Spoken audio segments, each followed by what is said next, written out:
جب حضرت امام حسین اور دوسرے آیان و انصار کو شہید کر دیا گیا تو ان کے سر نیزوں کی نوک پہ چڑھا دیے گئے۔ حضرت امام حسین کا کٹا ہوا سر اور باقی 71 افراد کے کٹے ہوئے سر نیزوں کی نوک پہ، اور 10 سواروں کو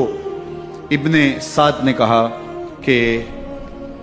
ان کو رون دو، اور گھوڑوں کی ٹاپوں تلے حضرت امام حسین رضی اللہ تعالیٰ عنہ اور ان کے آوان و انصار کو جو ہے وہ روندا گیا، حتیٰ کہ ان کی استخوان مبارک، ان کی ہڈیاں بھی چور چور ہو گئی۔ روننے سے قبل ان کا لباس اتار لیا، ان کے کپڑے اتار لیے گئے۔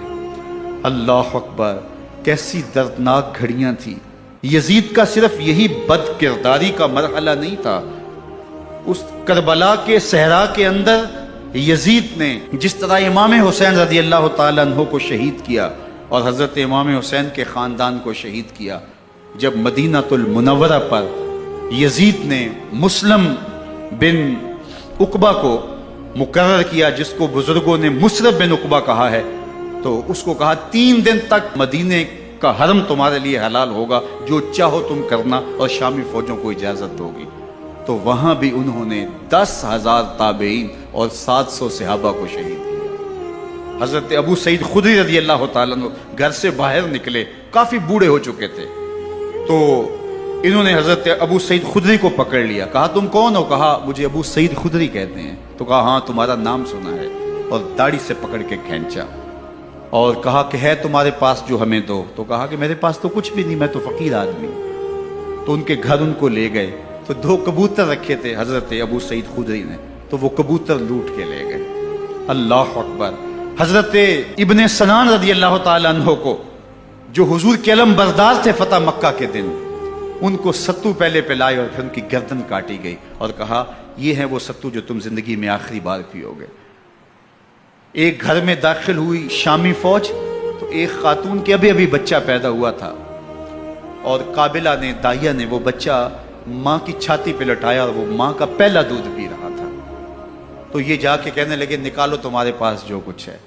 تو اس خاتون نے کہا تم جانتے ہو یہ بچہ کون ہے؟ تو انہوں نے کہا ہم نہیں جانتے۔ کہا یہ حضرت ابن ابی کبشہ انماری رضی اللہ تعالیٰ عنہ کا بچہ ہے،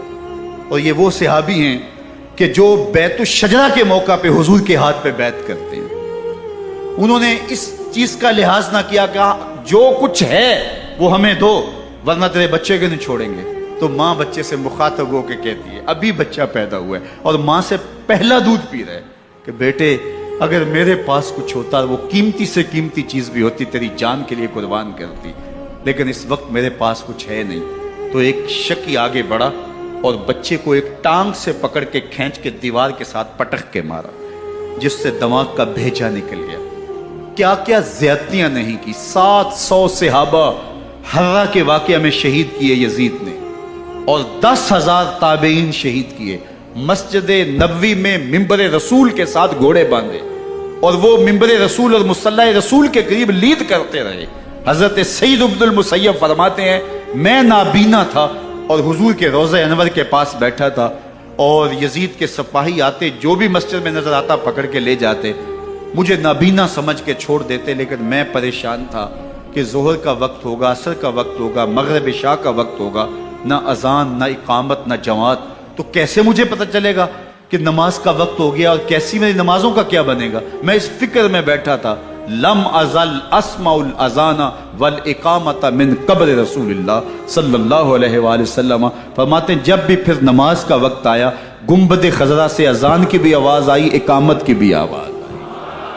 3 دن تک مسجد نبوی کے اندر گھوڑے بندے رہے، اور مدینہ کی حرمت پامال کی۔ مدینہ کے گھروں کے اندر یہ بد کماش داخل ہوئے، اور جو بدکاریاں انہوں نے کی،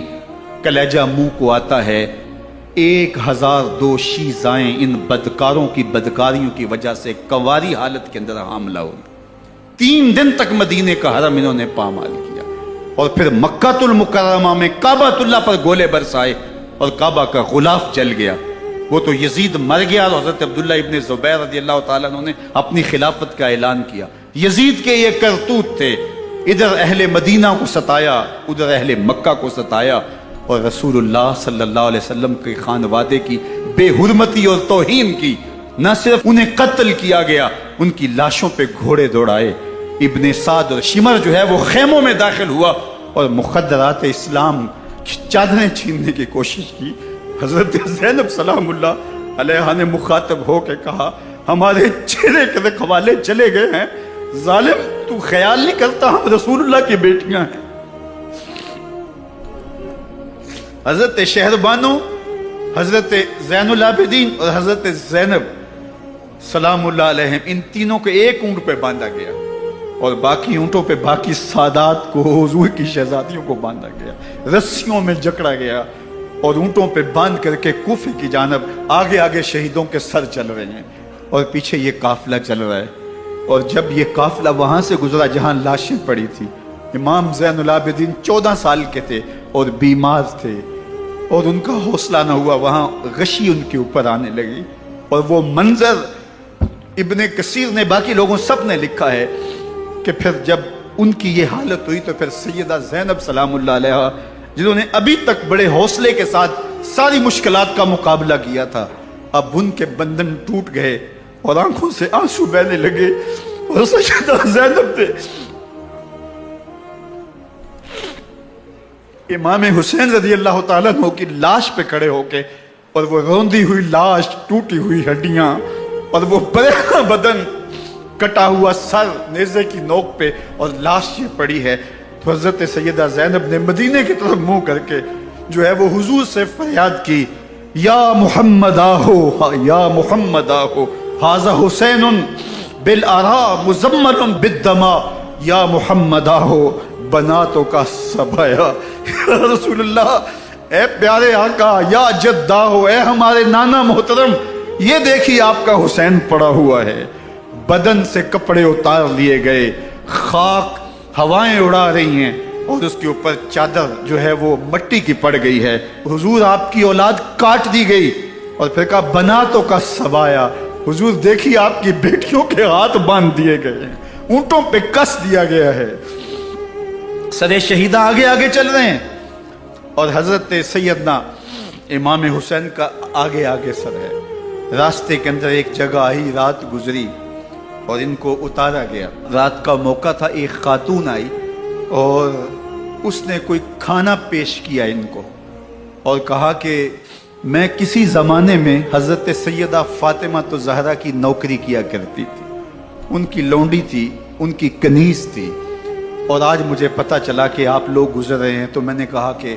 میں اپنی مخدومہ کے خاندان کی خدمت کروں۔ اور پھر اس نے کہا کہ اس وقت سیدہ کی گود میں ایک 6-7 ماہ کی بچی تھی جس کو زینب کہا کرتے تھے، تو سیدہ زینب نے کہا کہ اماں اگر پہچانتی ہو تو وہ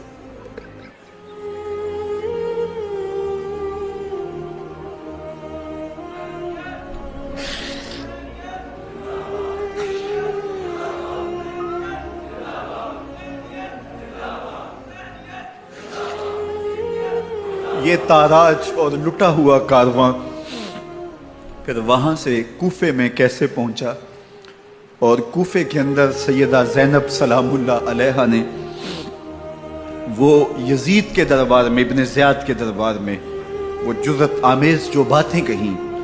اللہ اکبر، زینب کی زبان میں علی کی خطابت بول رہی تھی، اور پھر دشمن اور دوست سارے رونے لگے،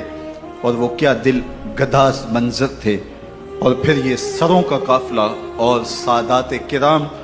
کا مشکیں کسی ہوئی ہیں اور اونٹوں پہ باندھے ہوئے، ان کو وہاں سے پھر قادسیہ اور قادسیہ سے پھر دمشق یزید کے دربار میں پہنچایا گیا، اور وہاں سے یہ لٹے ہوئے خانمہ برباد تاراج لوگ مدینہ المنورہ میں کیسے پہنچے، اور اہل مدینہ نے کیسے استقبال کیا، اور وہ منظر کتنا دلگداز تھا جب اہل مدینہ زینب سے پوچھتے تھے زینب حسین کہاں ہے؟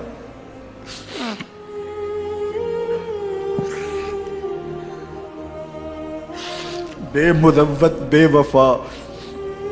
تیرا بھی کیا افسانہ ہے، جس نے اپنی ہی شمع کو گل کیا تو وہ پروانہ ہے۔ اپنے پیغمبر کے شہزادوں کو اور اپنے پیغمبر کی شہزادیوں کو جو دکھ اس امت نے دیے، یہ کائنات کی ایک انوکھی داستان ہے۔ اللہ ہمیں اسوہ شبیری پہ عمل کی توفیق عطا کرے اور ان کے نقوش پا کی برکتیں دے، اہل بیت کی محبت ہماری روحوں میں جذب کر دے، اور جس عظیمت کے ساتھ، جس حوصلے کے ساتھ انہوں نے دکھوں کو جھیلا، جو دہکتی آگ کے شعلوں پہ سویا وہ حسین، جو جواں بیٹے کی میت پر نہ رویا وہ حسین، جس نے سب کچھ کھو کے کچھ نہ کھویا وہ حسین، مرتبہ اسلام کا جس نے دوبالا کر دیا، خون نے جس کے دو عالم میں اجالا کر دیا، جو کہ سوزے غم کو سانچے میں خوشی کے ڈھال کے مسکرایا موت کی آنکھوں میں آنکھیں ڈال کے۔ اے حسین ابن علی تم پر سلام، نازش آل نبی تم پر سلام۔ ذرا میرے ساتھ یہ پڑھ لیجئے، اے حسین ابن علی تم پر سلام، نازش آل نبی تم پر سلام، تم پہ لاکھوں رحمتیں لاکھوں سلام، اے شہیدان محبت کے امام، لالا گوں لالا بدن لالا کفن، اے چمن اندر چمن، زندگی ہی زندگی تیری حیات، اے حیات اندر حیات، افتخار ملت بیضا ہے تو، رب کعبہ کی قسم یکتا ہے تو، فخر کا دل میں دریچہ باز کرنا چاہیے، جن کا تو آقا ہے ان کو ناز کرنا چاہیے۔ وآخر دعوانا ان الحمدللہ۔